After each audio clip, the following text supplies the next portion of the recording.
والصلاة والسلام على سيد الأنبياء والمرسلين نبينا محمد وعلى آله وأصحابه أجمعين. سمعت المقدار بن الأسود يقول، ایک تابعی ہیں، وہ ایک صحابی سے حدیث کو روایت کرتے ہیں. حدیث کے اصل راوی سیدنا مقدار بن الاسود رضی اللہ تعالی عنہ. مقدار بن اسود رضی اللہ تعالی عنہ بیان فرماتے ہیں، سأل رسول اللہ صلی اللہ علیہ وسلم اصحابہ، اللہ کے نبی صلی اللہ علیہ وسلم نے اپنے صحابہ سے سوال کیا، اپنے صحابہ سے پوچھا عن الزنا، زنا کے بارے میں. نبی نے پوچھا صحابہ سے زنا کے بارے میں. پہلا نقطہ یہ معلوم ہوا کہ علماء مقتدی سے سوال کر سکتے ہیں اور یہ مقتدی کے شان کے خلاف نہیں ہے نا. اگر کسی کے ذہن میں یہ ہے کہ اگر مقتدی سے علماء سوال کر لیں تو اس کی شان گھٹ جاتی ہے، یہ سوچ بڑی غلط ہے. اللہ کے رسول صلی اللہ علیہ وسلم نے صحابہ سے زنا کے بارے میں پوچھا، یعنی زنا کیا ہے، کہ اس کے بارے میں کیا جانتے ہو. قالوا حرام، صحابہ نے کہا زنا تو حرام ہے. حرمہ اللہ ورسولہ، اور زنا کو ہم نے نہیں بلکہ اللہ اور اس کے رسول نے حرام قرار دیا. معلوم ہوا کہ حرام وہی ہے جسے اللہ اور اس کے رسول حرام کرے.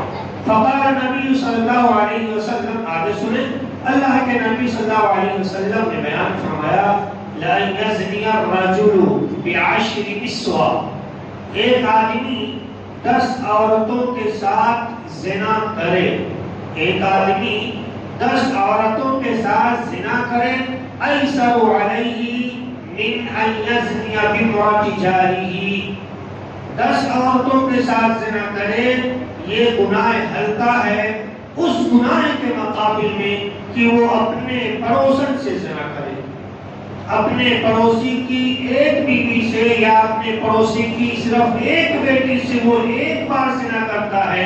اتنا بڑا گناہ ہے کہ اگر وہ 10 عورتوں سے زنا کرے تب بھی 10 عورتوں سے زنا کرنے کا گناہ ہلکا پڑ جائے.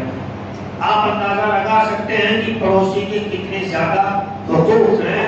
نبی کریم صلی اللہ علیہ وسلم کی بڑی پیاری حدیث ہے، فرشتہ جبرائیل آیا اور بار بار نبی کو وصیت کر رہا ہے، نصیحت کر رہا ہے کہ اے نبی پڑوسی کے ساتھ اچھا سلوک کریں، بہتر سلوک کریں، اس کے حقوق کا خیال رکھیں، آپ سے اپنے پڑوسی کو تکلیف نہیں ہونا چاہیے. اللہ کے نبی صلی اللہ علیہ وسلم بیان فرماتے ہیں اتنی نصیحت وہ فرشتہ کرتے رہا، اتنی وعظ کرتے رہا، مجھے یہ خیال آنے لگا کہ کہیں ایسا نہ ہو کہ میراث میں پڑوسی کو حصہ دار متعین کر دے. مجھے یہ خیال گزرنے لگا کہ کہیں ایسا نہ ہو جس طرح سے بیٹے اور بیٹیوں کا حصہ ہے میراث میں، کہیں ایسا نہ ہو کہ پڑوسی کا بھی حقوق متعین کر دیا جائے کہ آپ کی میراث میں، آپ کی جائیداد میں پڑوسی کا حصہ ہے. آپ اندازہ لگا سکتے ہیں پڑوسی کا کتنا بڑا حق ہے ایک پڑوسی کے اوپر. دوسرا سوال اللہ کے رسول نے صحابہ سے کیا عن السرقہ، چوری کے بارے میں کیا خیال ہے.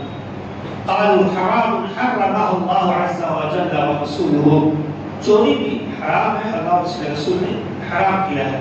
فقال نبی صلی اللہ علیہ وسلم، اللہ کے رسول نے کہا لئن یسرق من 10 اہل البیات، آپ 10 گھروں میں چوری کر لیں، ایسر علیہ، 10 گھروں میں چوری کرنا یہ آسان ہے، من ان یسرق من بیت جارہ، اس گناہ سے کہ آپ اپنے پڑوسی کے گھر میں چوری کریں. ایک پڑوسی کے گھر میں آپ چوری کر لیں، 10 پڑوسی کے گھر میں، ایک ہی پڑوسی کے گھر میں، دائیں جانب مان لو آپ کا پڑوسی، آپ نے چوری کر لیا، تو یہ گناہ اتنا بڑا ہے کہ آپ عام 10 آدمی کے گھروں میں چوری کریں. 10 آدمی کے گھر میں چوری کرنا یہ گناہ ہلکا ہو سکتا ہے اس بات سے کہ آپ نے اپنے پڑوسی کے گھر میں چوری کی. ایک بہت اہم نقطہ معلوم ہوا کہ مقام، موقع اور محل کے اعتبار سے نیکی گھٹتی بڑھتی ہے اور گناہ بھی گھٹتا بڑھتا ہے. مثال کے طور پر ایک گناہ آپ انسان کر رہا ہے تو اس گناہ کی سزا اس انسان کو معتدل انداز میں ملے گی، لیکن وہی گناہ اگر امام کر رہا ہے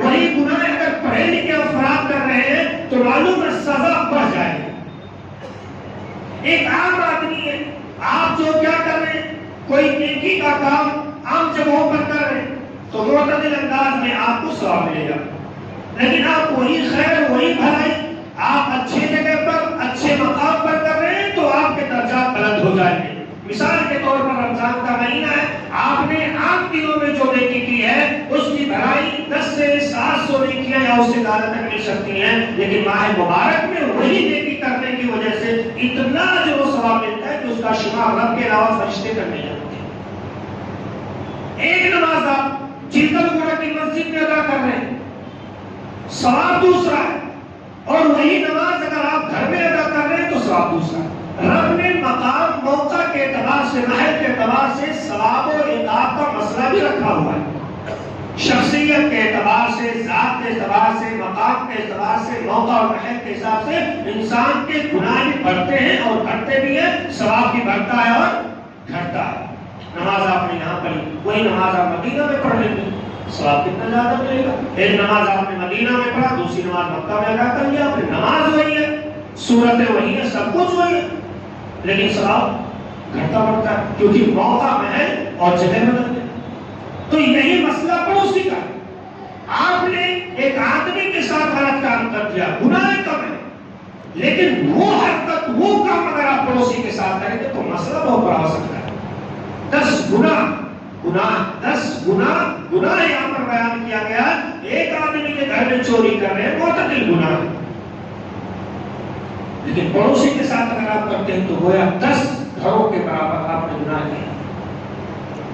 اللہ رب العالمین نے ایک پڑوسی کو دوسرے پڑوسی کا محافظ بنایا، اس کی عزت و آبرو کی حفاظت کرنا پڑوسی کی ذمہ داری ہوتی ہے۔ ایک پڑوسی آپ پر بھروسہ کرنے دوسرے شہر کو جاتا ہے، دوسرے مقام پر جاتا ہے، اور آپ پر اس نے بھروسہ کر لیا، اس کے حق میں موجودگی میں آپ نے اس کے گھر میں نہ جانے کیا کیا کارنامے بھلایا کرنے، کیا کیا گل کھلا رہے ہیں آپ، یہ دھوکہ دھڑی ہے، اور اس کی عزت اور اس کے بھروسے کو ٹھیس پہنچانا ہے، اور اللہ نے جو پڑوسی کو رتبہ دیا اس سے کھلواڑ اور تماشا ہے، جس کی وجہ سے اللہ رب العالمین نے بہت بڑا گناہ رکھا ہے۔ اللہ رب العالمین سے دعا کرتے ہیں مولا کریم ہم تمام مسلمانوں کا ایک دوسرے کے حقوق ادا کرنے کی توفیق عطا فرما، پڑوسیوں کی بھی حفاظت کرنے کے ان کے حقوق ادا کرنے کی توفیق عطا فرما، آمین۔ وعلینا البلاغ المبین۔ والسلام علیکم ورحمۃ اللہ وبرکاتہ۔